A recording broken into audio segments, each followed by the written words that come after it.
Shark Tank has been running with great success for a decade, and over those 10 years numerous people resorted to less than honest means to squeeze the money out of angel investors. Sometimes the sharks saw the warning signs early on and called the scammers out, while other times they got completely cheated out of their money, so stay tuned as we check out 9 Shark Tank deals that were scams.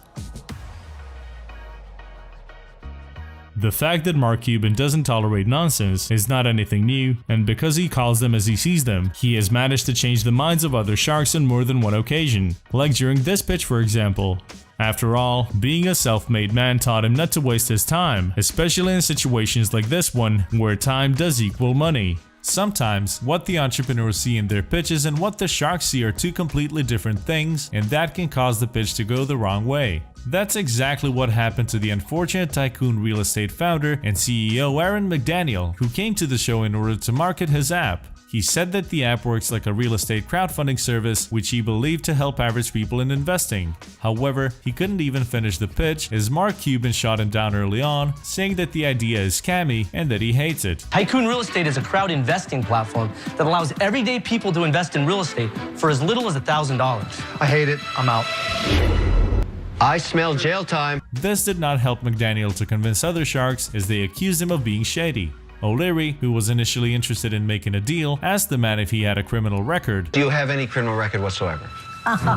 No, I don't. While Barbara Corcoran said it was spooky. The man fought against their accusations and argued on, which ultimately made things even worse since the sharks apparently didn't like the guy as much as they didn't like the idea. Just think of the name, Tycoon.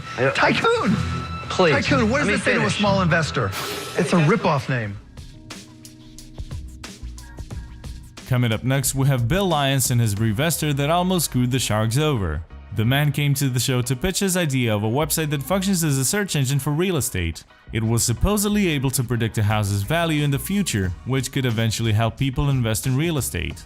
Claiming that Revestor is doing for real estate what internet has done for car buying and stock trade, the man asked for $250,000 for 10% equity. However, Lyons' pitch got sloppy along the way as, at one point, he said that his targets were first-time home buyers, but then he said that his targets were both first-time buyers and house flippers. It's for both because people are scared to buy. They want more information. Bill, you're only going to have that person. Bill, you're talking out both sides of your mouth. It's incredible. Bill, let me see. The sharks were skeptical and suspicious throughout the pitch, but when the man said that the customers would have to pay $99.99 on a monthly basis to even use the website, Mark Cuban said that he was out and that he hated the business. I'm going to pay you $99 a month for access to that. Right. I hate that business. I'm out. The rest of the sharks agreed, saying the man is actually a con artist with no business concept whatsoever. Coming up with this pick, we have Nikki Pope from season 2. In the second episode of the season, Nikki came to the show to pitch her and her husband's idea of a company that would essentially work like Netflix for toys. The company was called Toygaroo and functioned like an online toy rental service that allowed parents to rent toys for their kids on a monthly basis. Mark Cuban and Kevin O'Leary approved and supported the concept by investing $200,000. However, this investment did not turn out to be as fruitful as they hoped it would be, since only 1 year after the deal was struck, the company filed for bankruptcy and ultimately closed after a series of arguments between the owners, which left the sharks majorly screwed over. So much so that both O'Leary and Cuban commented that it must have been their biggest mistake ever. Back in 2011, Mike Abaticchio and Sean Lees decided to showcase their country clothing line called Hillbilly Brand in Shark Tank. The guys quickly laid out their asking price of $50,000 in exchange for 25% stake in their company. The sharks were thrilled, and soon enough the hopeful entrepreneurs landed a deal with Daymond John, Robert Herjavec, and guest shark Jeff Foxworthy. $75,000, we get the name, you get a 7% royalty. All right, let's go. Deal. All right. Still, after the show was aired, the negotiations lasted for several months and seemingly led to nowhere, as they simply couldn't come to terms. The guys behind the Hillbilly Brand decided that the exposure and the advertisement they got from the show was enough, so they walked away from the deal. Almost 9 years ago, Gayla Bentley came to the Shark Tank to pitch her idea of a fashion line. Her selling point was that the fashion line would be only for women over size 12, which got some of the sharks interested. In exchange for 50% stake in Gayla Bentley Fashion, Barbara Corcoran and Daymond John invested $250,000. Even though they hammered out the details off-set after the episode was recorded, the celebrity investors never heard back from Gayla. Also, strangely enough, her company was closed merely a month or two later. Feeling screwed over, both Corcoran and John recall upon this as their worst investment ever. In season 7 of the show, Adam Teshauer came before the Sharks and introduced himself as the founder and camper at Camp No Counselors, an all-inclusive sleepaway camp where grown-ups can let go, be children again, and enjoy dodgeball, slip and slide, zipline, a pool, and all kinds of races, including the three-legged ones. Adam revealed that his first actual job was in finance and that he usually worked long hours. One time he realized that he needed a place to get away from it all for a short time, so he decided to invite his friends to a sleepaway camp that he had rented out for the weekend. Much to his surprise, the group of friends that he had invited also invited their own friends, and eventually 90 people railed up in the camp, so he wanted to do it again and made his own camp. As his brand new business idea was born, Adam decided to quit his high-paying job in finance to start his dream job, claiming that he could see his decision starting to pay off. However, when he revealed that he was seeking a $300,000 investment in exchange for 7.5% equity stake in his business, Damon didn't hide the fact that the valuation didn't sit well with him.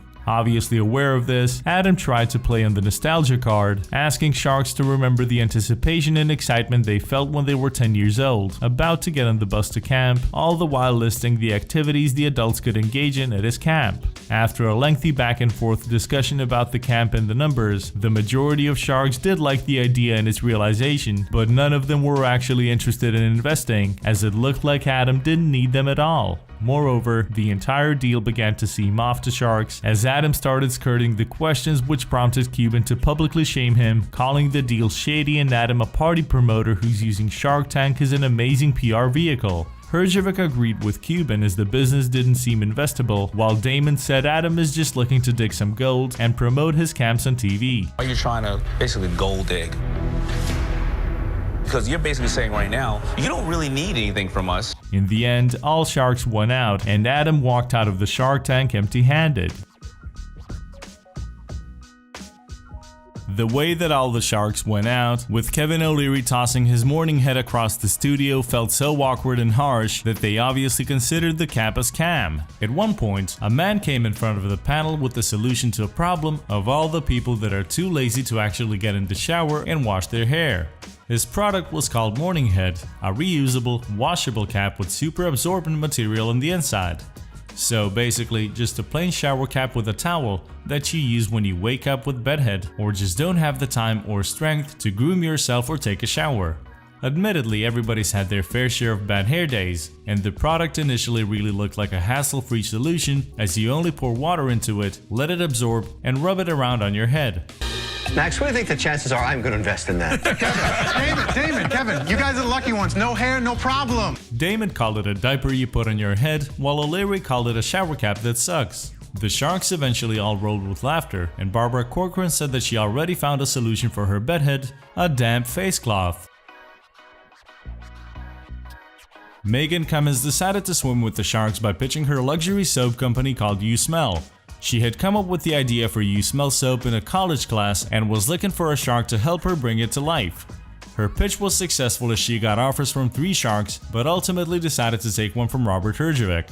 The deal was $55,000 for 20% of the company, but what happened on television differs from what actually happened when cameras stopped rolling. Soon enough, her business relationship with Hrgovic went south.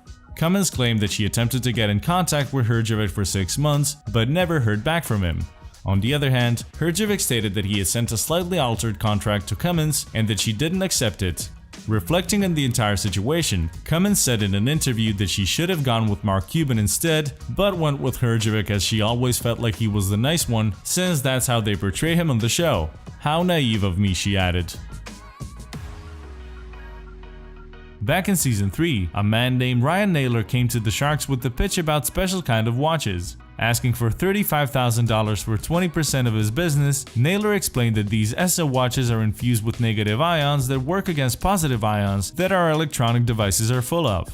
The man believed that by wearing one of his ESSO watches, the wearer's energy field could be restored and their body would be brought back into balance. Lori Greiner decided to test his theory, and after performing a test, her balance seemingly improved. Mark Cuban, however, was not impressed, saying that he's allergic to scams. It's been disproven.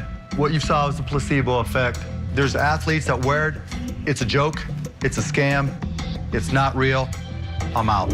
On the other hand, Kevin O'Leary was intrigued by the fact that the man supposedly sold over $110,000 worth of ESSA watches.